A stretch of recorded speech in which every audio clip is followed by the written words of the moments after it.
사무엘하 11장의 말씀을 우리가 읽었는데, 이 말씀을 읽고 난 후에 여러분의 생각은 어떠하십니까? 다윗이 과연 괜찮은 사람입니까? 내용을 보게 되면 아주 철저하게 꾀를 내어서 자기의 죄를 숨기려 하고 자기의 욕심을 채웠던 사람입니다.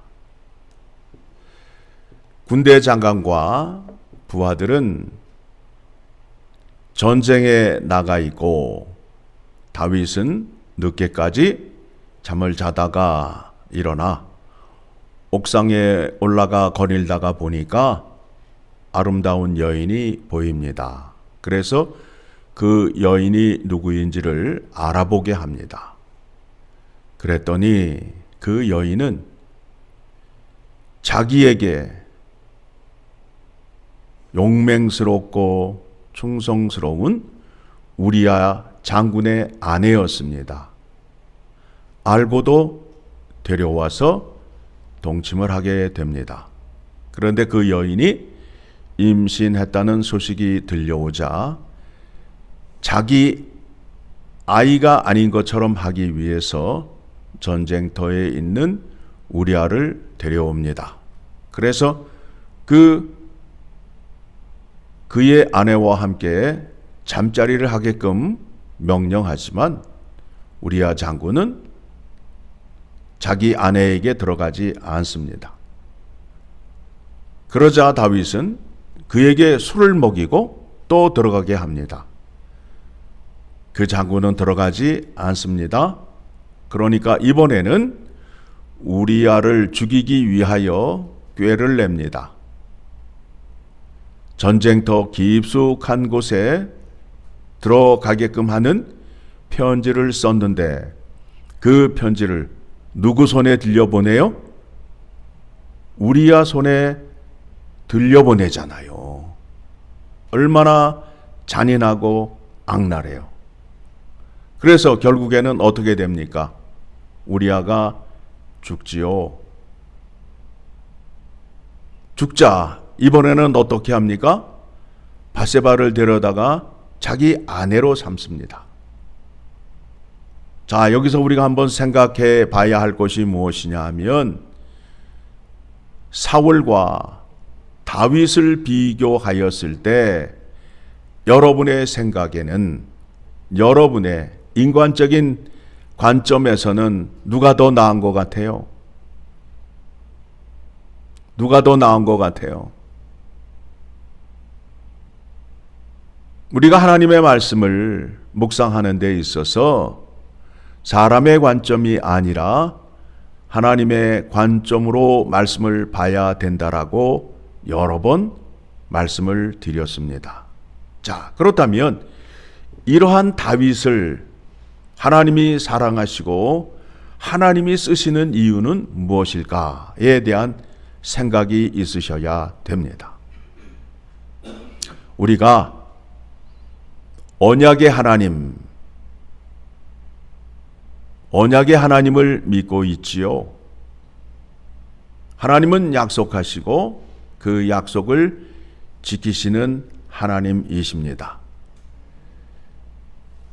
사무엘하 7장을 가게 되면 여호와께서 다윗에게 나타나셔서 다윗과 언약을 맺으십니다. 그래서 우리가 이것을 다윗 언약이라 말씀하고 있습니다.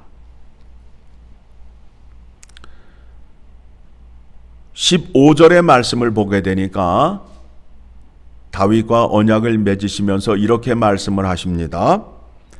내가 네 앞에서 물러나게 한 사울에게서 내 은총을 빼앗은 것처럼 그에게서 빼앗지는 아니하리라. 약속을 하시면서 어떻게 약속을 하셨다고요?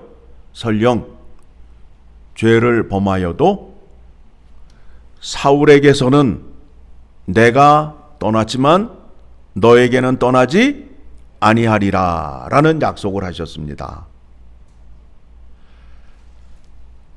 14절의 말씀을 보게 되면 나는 그에게 아버지가 되고 그는 내게 아들이 되리니 그가 만일 죄를 범하면 내가 사람의 매와 인생의 채찍으로 징계하려니와.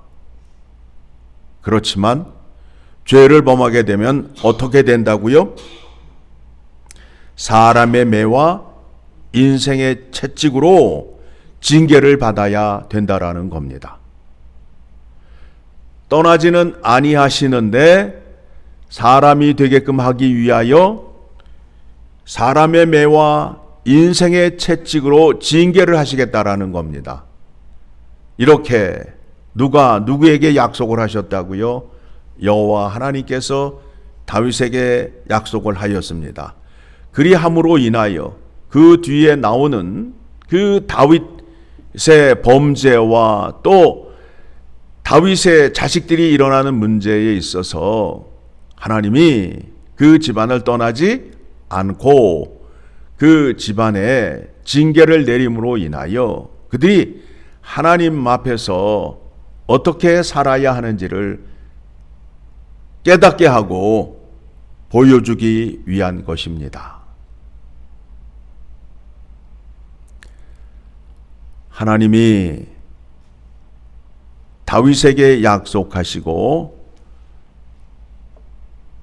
네가 설령 죄를 범하였더라도 사울에게서 떠난 것처럼 너에게서는 떠나지 아니하겠다. 그러나 네가 죄를 범하게 되면 사람의 매와 인생의 채찍으로 훈련을 받아야 된다라는 겁니다. 자, 그렇다면 이제 우리가 생각해야 할 것이 무엇입니까? 다윗이 괜찮은 사람입니까? 아니면 다윗에게 약속하시고 그 약속대로 지키시는 하나님이 괜찮으신 분이십니까? 후자가 되지요. 그래서 우리가 하나님을 믿되 어떻게 믿어야 된다고요? 약속하신 하나님, 여호와 하나님의 말씀으로 믿어야 된다라는 겁니다. 그리함으로 인하여 설령 우리가 믿음 생활하면서 실수하고 실패할 때가 있습니다. 이 언약의 말씀을 붙잡게 되면 설령 내가 죄를 지었다 할지라도 하나님은 나를 떠나신다, 안 떠나신다? 안 떠나신다. 그런데 믿음이 없게 되면 스스로 좌절해서 난리를 치잖아요. 하나님은 떠나지 않으셔요. 대신 나를 정결케 하기 위하여 하나님의 자녀답게 하기 위하여 어떻게 하신다고요? 사람의 매와 인생의 채찍으로 징계를 하신대요. 그러한 과정을 통해서 우리의 믿음이 성숙해지고 우리의 믿음이 정결해지고 거룩해진다라는 것을 여러분 깨달으셔야 됩니다. 여러분의 자식이 잘못하였을 때 여러분 어떻게 하십니까? 혼쭐을 내주잖아요. 다시는 그와 같은 어리석은 짓을 하지 못하게 하기 위하여 때로는 회초리로 때로는 말로써 정신 차리게 하듯이 하나님이 우리에게 쓰시는 방법도 그와 같다라는 겁니다. 믿음 생활하면서 우리가 온전하게 행할 수가 없어요. 우리의 마음은 하나님 말씀대로 살기를 원하지만 우리의 육신이 연약함으로 인하여 범죄 자리에 설 수 있어요. 죄를 범할 수 있어요.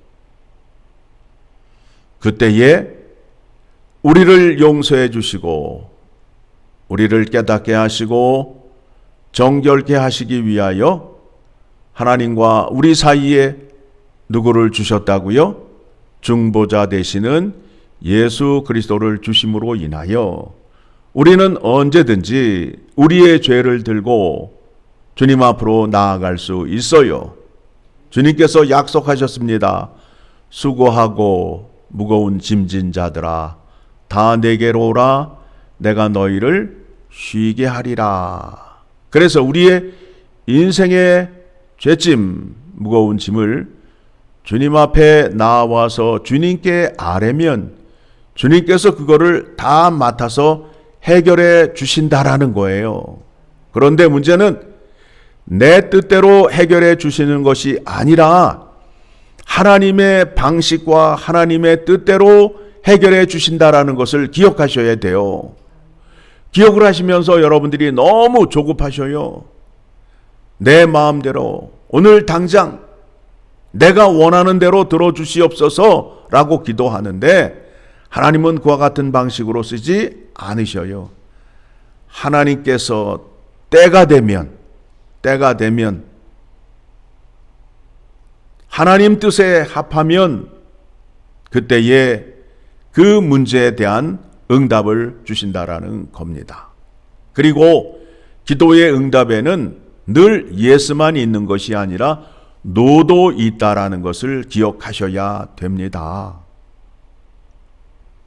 여러분의 자녀가 여러분에게 나와서 아직 그 아이가 지금 고등학교를 다니고 있는데 저에게 캐시 10만 불을 주세요. 그러면 줘요 안 줘요? 안 주잖아요. 줄 수가 없잖아요. 그 아이에게 10만 불은 유익한 길로 가겠어요? 나쁜 길로 가겠어요?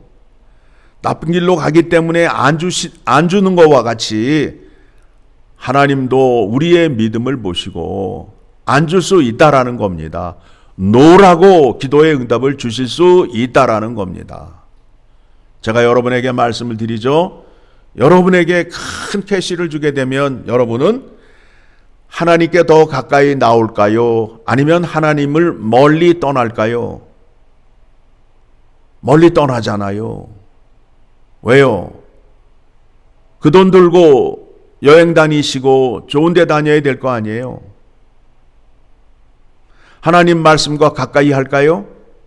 아니란 말입니다.